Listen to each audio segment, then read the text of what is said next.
Hello दोस्तों। तो अब हम बात करेंगे इनपुट टैग के एट्रीब्यूट्स के बारे में कि उसके कितने एट्रीब्यूट्स होते हैं और हम उनको कब यूज़ करते हैं।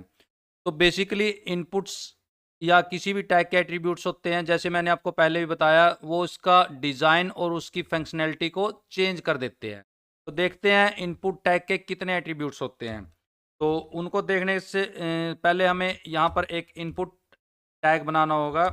और इनपुट टैग टैग बनाते हैं हम पहले टेक्स्ट। तो टेक्स्ट में बनाने के बाद एक बना लेते हैं हम input type button, sorry submit. यहाँ पे हम बना लेते हैं सबमिट। ठीक है। तो ये एक यहाँ पर आपको दिख रहा होगा फ्रंट एंड पर, जैसे आपको यहाँ पे इनपुट टाइप दिख गया आप, और इनपुट बॉक्स दिख गया और यहाँ पे एक बटन दिख गया। तो सबसे पहले जो एट्रीब्यूट होता है वो होता है वैल्यू। तो वैल्यू क्या काम करता है, जैसे आप वैल्यू लिया, अभी आपको वहां पे सबमिट दिख रहा था, तो इसको आप चेंज कर सकते हो, जैसे ऐड। तो आपने यहाँ पे ऐड लिखा, तो यहाँ पर सबमिट की बजाय आपको ऐड दिख रहा है यहाँ पे बटन पे। सेम आप ये बटन की बजाय आप यहाँ पे भी इसको यूज कर सकते हो। इनपुट टाइप टेक्स्ट में आप यहाँ पे वैल्यू ऐड करोगे और यहाँ पर लिख दोगे नेम, कुछ भी नेम लिख दोगे, जैसे आप राम। तो ये इससे क्या फ़ायदा होगा, ये हम कब यूज़ करते हैं, जैसे आप यहाँ पे रिफ्रेश करोगे या बाय डिफ़ॉल्ट पेज ओपन करोगे, तो आपको ये राम या जो भी आप वहाँ पे वैल्यू सेट करोगे वो आपको यहाँ पे दिखेगी। हम इसको कब यूज़ करते हैं, हम इसको बेसिकली तब यूज़ करते हैं जैसे आपने कोई फॉर्म सबमिट किया हो और आप उसको व्यू कर रहे हो, यानी कि एडिट करते हो। जब आप पेज को एडिट करते हो तो आप वहाँ पे उसकी वैल्यू दिखा रहे हो कि आपने ये सबमिट किया हुआ है हमारे डाटाबेस में पहले। तो तब हम इस एट्रीब्यूट को यूज करते हैं वैल्यू दिखाने के लिए। आप इसको कट करके आप नई अपडेट वैल्यू भी यहाँ पे डाल सकते हो। तो ये तो था वैल्यू एट्रीब्यूट। के बाद जो एट्रीब्यूट आता है वो है, सॉरी, वैल्यू एट्रीब्यूट अभी के लिए ऐसे ही रहने देता हूँ। और के बाद जो एट्रीब्यूट है वो है रीड ओनली। रीड ओनली में क्या होता है कि आप जैसे अभी तो इसको कट कर सकते थे, लेकिन जैसे ही आप इसको रिफ्रेश करोगे आप इसको कट नहीं कर सकते, आप इसको अपडेट नहीं कर सकते, सिर्फ आप इसको रीड कर सकते हो। अगर आप किसी इनपुट बॉक्स पे रीड ओनली लगाओगे तो आप उसको ओनली रीड कर सकते हो, आप उसको अपडेट नहीं कर सकते।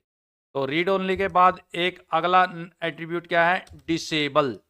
अगर आप डिसेबल्ड यूज करोगे तो उसमें भी आप ऐड नहीं कर सकते, ना ही उसको कट कर सकते। और उसमें डिफरेंस क्या है, ये आपको बिल्कुल फेड दिखेगा, आपको ये बिल्कुल फेड डिसेबल दिखेगा वैल्यू।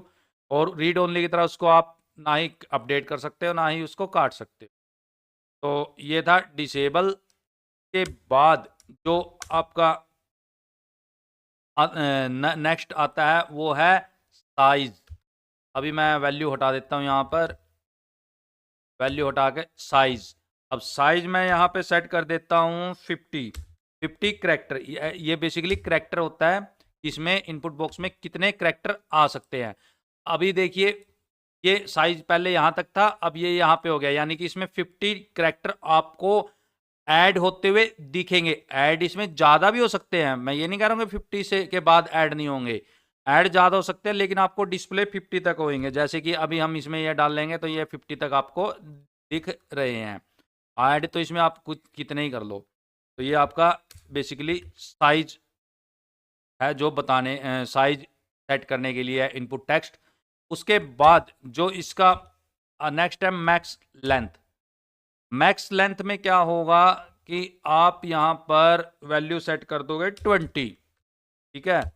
और 20 के बाद आप यहाँ पर को रिफ्रेश करोगे और यहाँ पर आप डालोगे वर्ड। तो आप 20 वर्ड से करेक्टर से ज़्यादा आप नहीं डाल सकते। यहाँ पे एक वैलिडेशन लग गई है कि आप 20 वर्ड से ज़्यादा नहीं डाल सकते हो, ठीक है। उसके बाद यहाँ पर होता है मीन लेंथ। मीन लेंथ में हमने 10 डाल दिया, और 10 डालने के बाद आप यहाँ पर इसको ऐड करोगे, सॉरी ये रिफ्रेश कर।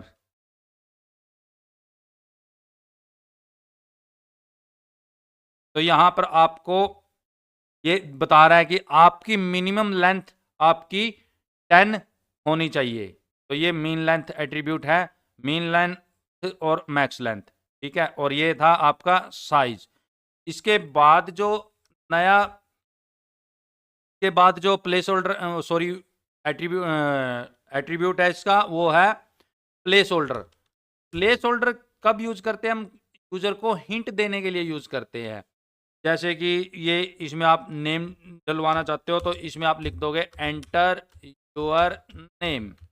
तो नेम लिख दोगे आप तो यूजर को दिख जाएगा एंटर योर नेम की, इसमें हमें नेम डालना है। जब भी आप कोई वैल्यू डाल लोगे तो ये हट जाएगा, तो आप दोबारा कट कर दोगे तो ये आपको दोबारा दिख जाएगा। तो ये काम किस चीज से होता है? नेम से। और इसके बाद जो नेक्स्ट एट्रीब्यूट है वो है रिक्वायर्ड। अब रिक्वायर्ड क्यों यूज है? जैसे इसका नाम है रिक्वायर्ड, तो ये एक वैलिडेशन लगा देता है कि हम जब भी फॉर्म फिल करेंगे हम इसको एज ए ब्लैंक नहीं सबमिट कर सकते, इसको हमें रिक्वायर्ड यानी कि फिल करना ही होगा। जैसे हम ट्राई करेंगे तो ये बता रहा है please fill out this field, तो ये हमें सबमिट करना ही करना है। तो ये रिक्वायर्ड एट्रीब्यूट से हम कर सकते हैं। उसके बाद यहाँ पे आता है ऑटो फोकस। तो ऑटो फोकस का क्या काम होता है? जैसे कि हम रिफ्रेश करेंगे तो यहां पर देखो कर्सर आप बाय डिफॉल्ट आपको यहां पे आ गया है। अगर आप आउट ऑफ फोकस यानी कि जिस भी इनपुट बॉक्स पे आप फोकस करना चाहते हो उस पे आउट ऑफ फोकस लिख दोगे तो उस पे आपका कर्सर यानी कि फोकस बाय डिफॉल्ट हो जाएगा। अगर आप यहां से ऑटो फोकस हटा दोगे तो आपको कर्सर बाय डिफॉल्ट नहीं आएगा। इसके बाद जो नेक्स्ट एट्रीब्यूट है वो है ऑटो कंप्लीट। ऑटो कंप्लीट वैसे आप अगर इसको ऑन करना चाहते हो आप यहाँ ऑन लिख सकते हो, अदरवाइज आप ऑटो कंप्लीट नहीं भी लिखोगे तो बाय डिफॉल्ट ये हर इनपुट टाइप पर ऑन ही होता है। यानी इसका काम क्या होता है? जैसे आपने पहले इस फॉर्म में सबमिट की है कोई भी वैल्यू, तो वो वैल्यू आपको एज ए सजेशन यहाँ पर नीचे दिखाता रहेगा। तो ये ऑटो कंप्लीट है। अगर आप वो वैल्यू नहीं दिखाना चाहते हो तो आपको यहाँ पर ऑटो कंप्लीट ऑफ करना होगा। तो हम बेसिकली इसको ऑटो कंप्लीट ऑफ करने के लिए यूज करते हैं, क्योंकि ऑन तो बाय डिफॉल्ट होता ही है, तो ऑटो कंप्लीट ऑफ करते हैं इसको। तो और फिर इसके बाद जो अलग एक और नेक्स्ट एट्रीब्यूट है इसका, वो है नेम। ये सबसे इंपॉर्टेंट होता है। एज ए डिजाइनर तो नहीं कहूंगा इंपॉर्टेंट है, क्योंकि इसको बैक एंड डेवलपर यूज करता है। आप सपोज करो कि यहाँ पर आपके 3 इनपुट है, नेम, ईमेल, फोन, तो आप यहाँ पर उसका अलग अलग नेम सेट करोगे ताकि बैकएंड डेवलपर उनको डिफ्रेंशिएट कर सके कि ये वैल्यू कहाँ से आ रही है। तो यानी बेसिकली ये बैकएंड डेवलपर के लिए ही डाटा गेट करने के लिए यूज होता है नेम एट्रीब्यूट। तो ये था नेम। अब इसका मीन नेक्स्ट एट्रीब्यूट होता है मीन और मैक्स। तो वो कहाँ पे यूज होएगा? वो टेक्स्ट के साथ नहीं होता, वो तो यूज होएगा नंबर, डेट और रेंज के साथ। तो हम नंबर कर लेते हैं यहाँ पे, और जैसे ही नंबर मैंने सेट किया यहाँ पे तो आप देखोगे यहाँ पे ये इंक्रीमेंट और डिक्रीमेंट वाला टैग आ गया है। तो नंबर के बाद आप यहाँ पर इस सेट करोगे मीन, यानी कि मीन वैल्यू आपकी क्या होनी चाहिए। तो मीन कर देते हैं हम 10 और मैक्स कर देता हूं यहाँ पे एक और एट्रीब्यूट अलग और नेक्स्ट है मैक्स। मैक्स कर देते हैं 20 और अब मैं यहाँ पर वैल्यू डाल देता हूँ 2। और 2 डालने के बाद जैसे ही ऐड करूंगा, एक सेकेंड, मैं यहाँ 2 डालने के बाद जैसे ही ऐड करूंगा तो ये बता रहा है कि value must be greater than और इक्वल टू 10, यानी कि 10 से बड़ी होनी चाहिए, क्योंकि हमने वहां पे मीन वैल्यू 10 डाल ली है। अगर मैं यहाँ पे 12 डाल लूंगा तो ये सबमिट हो जाएगा। अगर मैं यहाँ पर 22 डाल लूंगा क्योंकि वो 20 से ज़्यादा बड़ी हो गई, तो ये फिर दिखाएगा value must be less than और इक्वल टू 20, यानी कि 20 से नीचे करो। तो ये मीन और मैक्स वैल्यू जो है नंबर पे यूज होती है। इसके बाद एक और वैल्यूज तो मैं आपको बता ही चुका हूँ। एक इसका होता है स्टेप, यानी कि आप इसमें स्टेप सेट कर सकते हो। स्टेप में आप लिखोगे कि जैसे आप यहाँ पे इंक्रीमेंट होगा आपका, हर 5 नंबर पे इंक्रीमेंट हो। और इंक्रीमेंट के लिए आप यहाँ पे करेंगे जैसे कि इंक्रीमेंट 5, 10, 15। तो ये आपके इंक्रीमेंट और डिक्रीमेंट के स्टेप सेट करने के लिए होता है। तो बेसिकली दोस्तों ये कुछ एट्रीब्यूट थे। कुछ क्या, ये मोस्टली एट्रीब्यूट हैं जो इनपुट टाइप्स पे यूज होते हैं, जो मैंने टेक्स्ट पे बताए हैं वो बेसिकली ईमेल, आपके पास ईमेल, पासवर्ड और यूआरएल सब पे अप्लाई होंगे। जो अलग अप्लाई होने वाले थे वो मैंने आपके नंबर पे सेट करके बता दिया। ये मोस्टली सभी एट्रीब्यूट्स आपके कंप्लीट हो गए हैं। फिर भी कोई कन्फ्यूजन है तो आप कमेंट करके पूछ सकते हो। और अगर वीडियो पसंद आई है तो लाइक करो, चैनल को सब्सक्राइब करो ताकि लेटेस्ट इंफॉर्मेटिव वीडियो आपको सबसे पहले मिल सके। तो थैंक यू दोस्तों।